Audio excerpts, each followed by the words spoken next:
Practically all the sadness we experience in life comes from our feeling sorry for ourselves. Self-pity, a dominant characteristic of sociopaths, is also the characteristic that differentiates heroic storytelling from psychological rumination.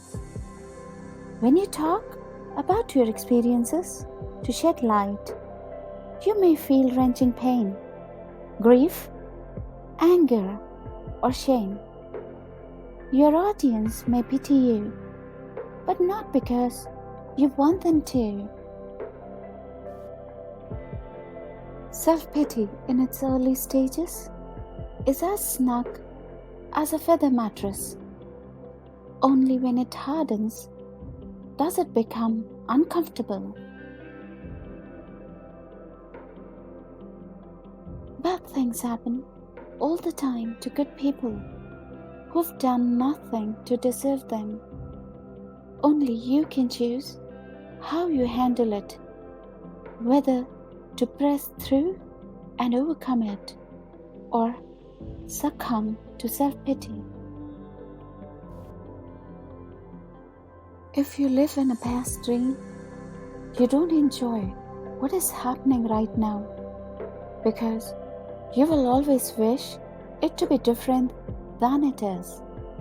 There's no time to miss anyone or anything, because you are alive. Not enjoying what is happening right now is living in the past and being only half alive. This leads to self-pity, suffering, and tears. There's a great sadness, and life doesn't work out like you would want on a lot of levels, but there's no need to feel all alone. This happens to everybody, so there's no self-pity.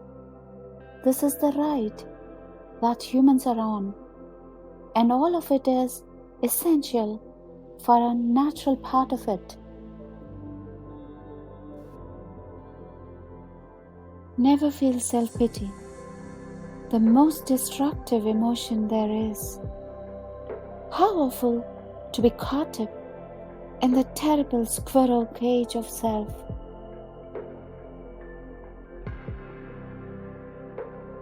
The only time we waste is the time we spend thinking we are alone.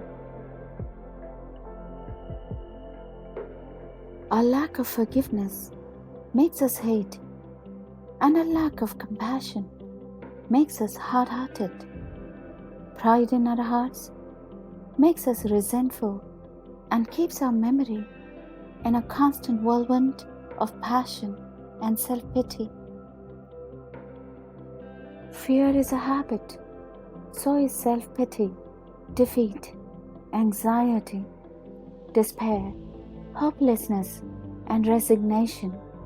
You can eliminate all of these negative habits with two simple resolves: I can and I will.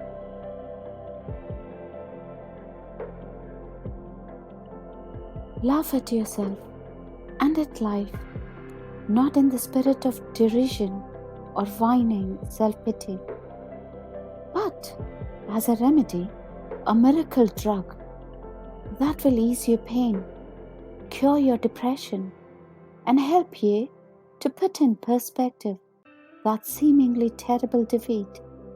Never take yourself too seriously. Self-pity becomes your oxygen, but you learned to breathe it without a gasp, so nobody even notices you're hurting. You can wallow in miserable self-pity all the days of your life and do nothing but drown in your own tears. Or you can stand up and reach out to draw others from their wallowing, effectively saving lives. Life is no punishment. You weren't put here just for you. You'll do well if you don't mire in self-pity. Self-pity only gets you more of the same. Don't waste time on it. Self-pity is a drug. Pity is a drug. Your first hit on the pity pipe makes you feel good, but it's just a temporary fix. All too soon, it leaves you in a darker place, craving more. Complaining is the front door to self-pity, which is a horribly unattractive quality, even for someone as beautiful as you. There is no time for despair, no place for self-pity, no need for silence, no room for fear. We speak, we write, we do language. That is how civilizations heal. All depression has its roots in self-pity, and all self-pity is rooted in people taking themselves too seriously.